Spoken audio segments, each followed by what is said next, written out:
So we've got finding domain and range algebraically. So yesterday we were doing domain and range from the graphs, right? And we had this here, and hopefully we're starting to develop a bit of confidence around that skill. But if you're still worrying about it, don't worry, we can spend some time on it today. So where we are, where it says finding domain and range algebraically. So let me just state, in this test, you'll only be required to find domain algebraically because the range we generally sort of get from looking at the graph of it.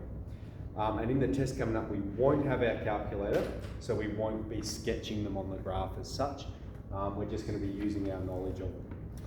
So the first one says, state the domain and range of f of x equals the square root of x plus 3. So the first statement I've got here is that this is going to exist, the square root of a exists, provided a is equal to 0 or larger than 0. All that means is you can't have the square root of a negative number. It doesn't exist. So for this function to exist then, we have the statement x plus 3 must be greater than or equal to 0. Alright? X plus 3 must be greater than or equal to 0. Because if that part's negative, then we have the square root of a negative number. So the inside there has to be greater than or equal to 0. Now, when we're solving inequalities, the rules are almost the same as equals, except if you're multiplying and dividing by a negative number. So that's a skill that will come up a little bit later. For now, all we need to do is subtract 3 from both sides, and we've got x is greater than minus 3. Yeah, if I take away 3, it's going to cancel on the left side, and I'll have this statement, which is a statement about the domain, isn't it? It's saying this function exists provided x is larger than minus 3. Okay, let's show you why. If we put x is minus 2, that's a number that's larger than or equal to minus 3. Think of the number line. Let's draw the number line. We're minus 4, minus 3, minus 2, minus 1. Here's minus 3, and it's saying minus 3 or larger is fine. It can exist there. So if we put minus 2 in, we're going to have minus 2 plus 3. That's going to be positive 1. The square root of 1, that's fine. That exists. If we put minus 4 in, we're going to have minus 4 plus 3. We would have the square root of minus 1. We can't square root a negative number, and so it doesn't exist for values less than 3, not minus 3. So that's how we've derived our domain there. For the range, I said we can answer it on the graph, so I might bring the graphs up in a moment and point them out. On to the second one here, we have 1 on top of x take 2. All right, so we should recognise this sort of function from exercise 1D. This is a radical function, reciprocal function, and it's going to exist provided the denominator is not 0. Why? Because we can't divide by 0. And I'm actually going to show you why in a moment, because it's a pretty cool sort of thing to have a look at. So this exists provided, what's the denominator? This whole thing. It exists provided x take 2 does not equal 0. Alright, and again, we have an inequality. We're going to add 2 to both sides, provided x does not equal positive 2. If x equals 2, if you put the number 2 there, you have 2 take 2 at the bottom, you have 0. But x could be any other value. You can have any other number at the bottom. So we've got domain for both of them. Let's talk about why you can't divide by 0. So firstly, if you put 1 divided by 0 in your calculator, it's just going to say math error, or math error, or something like that in your calculator. It doesn't work, all right? So you might say, okay, we can't divide by 0. What about we divide by something close to 0? What about, 0.1? That's pretty close to 0. Anyone off the top of their head, what is 1 divided by 0.1? It's 10. Okay. What about 1 divided by 0.01? That's even closer to 0, isn't it? Let's get as close to 0 as we can. 1 divided by 0.01? 100. 1 divided by 0.001? 1,000. Okay, you can check these on your calculator. So it seems, just by looking at this, that the closer we get to 0, the larger this number's getting. So you might just say, as we get close to 0, it's approaching infinity. So 1 divided by 0 is infinity. Alright, so there's a temptation to say that. But, look at the Cartesian plane. We've been getting closer to 0 along this way, haven't we? We're going 0.1, 0.01, 0.001. We're getting closer and closer and closer. We could approach 0 from the other side. Alright? So if we approach 0 from the other side, if I'm going from here, alright, this is going to be negative 0.1. If we did 1 divided by negative 0.1, what's that? Negative 10. Let's go closer. What if we did 1 divided by negative 0.01? Negative 100. 1 divided by negative 0.0001? Negative 1,000. This is fascinating because if we're approaching from the right side, we're getting closer and closer and closer to positive infinity. And if we're approaching from the left side, we're getting closer and closer and closer to negative infinity. As these values get closer and closer together, the answer gets further and further apart. So what do we say 1 divided by 0 is? We say undefined. Because it's literally undefinable. It's going in both directions. There's no solution that makes it true. Alright, so 1 divided by 0, we can't do. You can't divide 1 cake or 5 cakes amongst 0 people. It doesn't make sense. You can't divide by 0. But if you have 0 cakes and you want to divide it by 5 people, that's fine. Everyone gets none. Everyone's going to get 0. Okay, so let's look at how we can use our calculators to support us then. Alright, so there is a question in the exercise that is about calculators. I'll just bring it up quickly. So what's my room code? 7647. So follow along on your calculator. I'm going to use my calculator and I'm going to use some software called Desmos.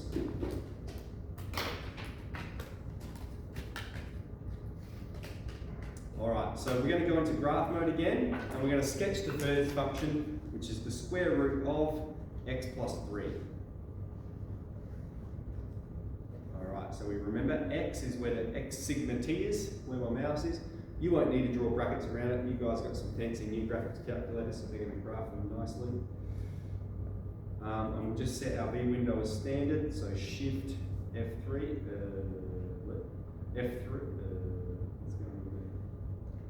I didn't press equals, excuse me. X plus 3, close bracket, enter. Now I can change my V window. Shift V window. And we'll set it all as standard. Everyone's got the same V window, and that's what it's going to look like. I'll do the same here. Square root, x plus 3. Right. I'm doing it on both. I'm doing it on the calculator so I can show you the steps. I'm doing it on Desmos because it looks much nicer. Alright, so the first thing we can see, if I was to ask you, what is the domain and range of this graph? Alright, what you'd probably do is look at it and say, well, the value furthest to the left, what's that value furthest to the left? And you can trace along it or you can have a look at it. That's minus 3. That is the point on the graph that's furthest to the left. So we go from minus 3 to, and we look to the right, and if I can just keep dragging this across forever. It just goes on and on. I can zoom out. You can see like it's just going to keep going forever and ever and ever. So it's going to infinity in that direction. And we have minus 3 here. So what's the strategy I talked about? I said we'll go minus 3, less than or equal to x, less than infinity. All right, we drop off the infinity. So the statement we have minus 3 less than x, but we have to write the variable x first. So we would flip it. X is greater than or equal to minus 3. So here we did it algebraically because we said that has to be positive. Here we're looking at the graph and we can determine the same piece of information. Similarly, all right, if we're asked to find the range is the possible values of y. And so we're saying, what's the lowest value of y? All right, 0. It exists at 0. When x is minus 3, y is 0. You can get that from clicking on it. So for y, we'll say 0. Gee, I'm not having much luck with these markers today. I'll get some more in a sec. 0 less than or equal to y, less than infinity. All right, drop the infinity and then flip it, don't we? So our range, we've got a statement for our range. Y is greater than or equal to 0.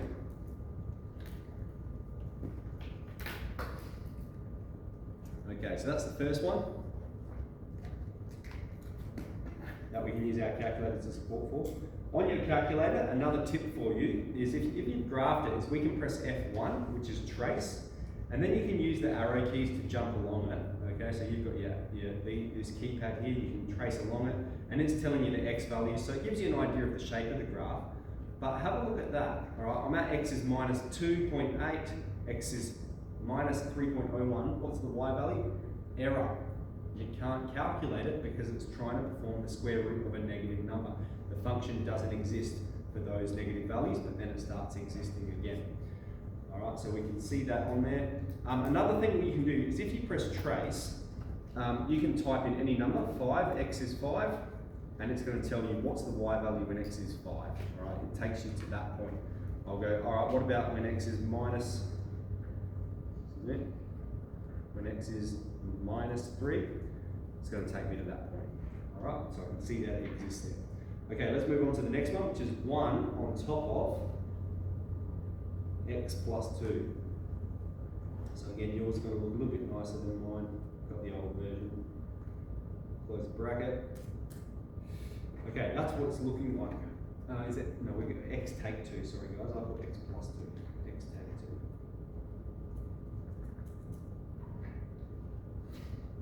2. And I'll do it here as well on Desmos because it looks better.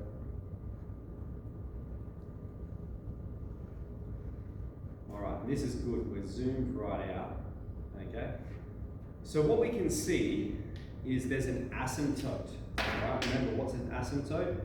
A line that it gets really close towards. I might be able to do some fancy artwork here. There are ways of making it like dotted and stuff. Do that. I won't worry about it. Alright, where the blue line is, that's our asymptote. It's going to get really, really close to it, and I can keep going down here. And as long as I keep zooming in, you're going to see the red line's getting closer and closer and closer, but it's never going to touch it. Doesn't matter how far down we go. That's what an asymptote is that it's going to get infinitely close to that point and never touch it. And the same with up here. And so what was our statement about the domain? It exists everywhere except at positive 2. It doesn't exist at positive 2. It's going to get closer in both directions, but doesn't reach there. For the range here, it's a bit more tricky. Because of the type of function it is, it has a horizontal asymptote as well. So you can see there, it's getting closer and closer and closer to the x-axis, but it's never going to touch it. Let me describe to you why. Okay, let's describe why as it gets closer and closer to the x-axis, as x increases, but it's never going to touch it. What we're doing there is we're moving along it, right? I'm moving really far along the right. So you can say, well, let's choose a massive number. Let's choose 1,000. All right, if x is 1,000, we have 1 divided by 1,000, take 2. That's 1 divided by 998. If you have 1 divided by 998, this is going to be like 0.006. Like 1 cake divided by 998, everyone's going to get a crumb, right? And then you say, what happens if we go even further to the right? What happens if we go x is 1,000,000? All right, well, everyone's going to get even less. So you can see, as we're moving along further and further to the right, this y value, because y is equal to 1 on x take 2, y is equal to, so whatever the x value is you put in there, is going to get smaller and smaller and smaller, but it's always going to be positive. It doesn't matter how many people you're dividing up amongst, it's always going to be a tiny, tiny, tiny amount. And we see the same thing happening in the negative direction. So for our range, we have y does not equal 0. It's getting really close to it, but it's never going to touch it. Okay, so what we're starting with today then